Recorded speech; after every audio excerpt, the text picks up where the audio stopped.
Like, how is it that we know our names? I remember when my first daughter, I would speak to her when she was in the stomach, and I would always call her Val, it's my Val. But I had a way of saying it, and I always said it. I always said it to her in the stomach.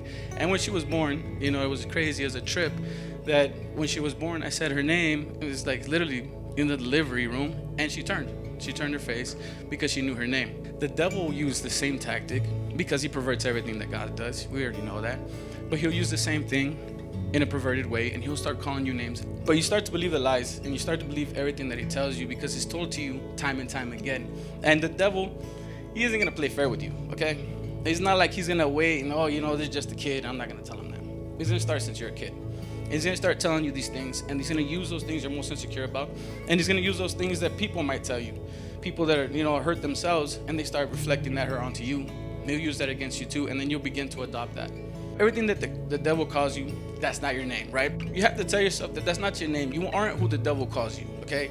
You aren't in the insecurities that have been placed onto you when you were a kid or the things you were most embarrassed about. You are who God says you are. If you want to replace the lies, you got to do it with the truth.